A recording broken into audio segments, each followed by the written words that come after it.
సుకుమార్ దర్శకత్వంలో రామ్ చరణ్ హీరోగా వచ్చిన రంగస్థలం సినిమా ఘన విజయం సాధించిన విషయం మనకు తెలిసిందే. ఈ సినిమాలో రామ్ చరణ్ నటనకు అందరూ ఫిదా అయ్యారు. ఇప్పుడు రంగస్థలం 2 రాబోతున్నట్టు తెలుస్తుంది. ఇప్పటికే వీరి కాంబోలో వస్తున్న రెండో చిత్రం ఆఫీషియల్ ప్రకటన కూడా వచ్చింది. రంగస్థలం 2ని పాన్ ఇండియా స్థాయిలో తీయబోతున్నట్టు తెలుస్తుంది.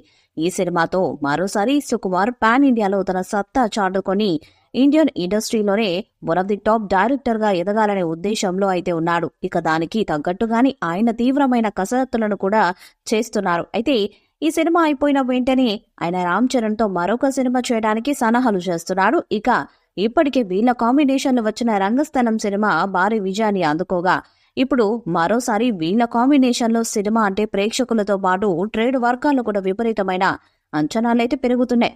ఇప్పటికే రంగస్థలంతో ఇండస్ట్రీ హిట్ కొట్టిన ఈ కాంబో మరోసారి ఇండస్ట్రీ హిట్ మీదే కన్నేసినట్టుగా తెలుస్తుంది.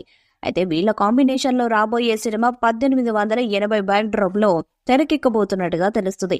ఇక ఈ సినిమా కూడా భారీ రివెంజ్ డ్రామాగా కూడా తెరకెక్కుతుందంట. అయితే ఈ సినిమా ద్వారా అటు రామ్ చరణ్ ఇటు సుకుమార్ ఇద్దరు కూడా భారీ లెవెల్లో సక్సెస్ సాధించాలని ప్లాన్ చేస్తున్నట్టుగా తెలుస్తుంది. ఇక ఇప్పటికే రామ్ చరణ్ బుచ్చిబాబు డైరెక్షన్ లో ఒక సినిమా చేస్తున్నాడు. ఇక రంగస్థలం క్లైమాక్స్ లో కూడా పార్ట్ 2 వచ్చేలా సుకుమార్ ఎండింగ్ ఇచ్చాడు.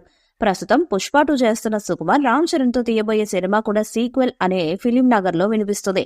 పుష్ప 2 సినిమా విడుదలయ్యాక రంగస్థలం 2ని సెట్స్ మీదకు తీసుకెళ్లాలని చూస్తున్నారు. ఈసారి రంగస్థలానికి మించిన స్థాయిలో సీక్వెల్ ఉంటుందని సమాచారం. ఇక పాన్ ఇండియా స్థాయిలో అన్ని భాషల్లో నటీనటులను కూడా ఈ చిత్రంలో తీసుకోబోతున్నట్టుగా తెలుస్తుంది. మరి ఫిలిం నగర్ లో వినిపిస్తున్నట్టుగా RC-17 చిత్రం రంగస్థలం 2 అయితే మాత్రం ఖచ్చితంగా ఇండియన్ బాక్స్ ఆఫీస్ వద్ద మరో బ్లాక్ బస్టర్ అయ్యే ఛాన్స్ ఉంది.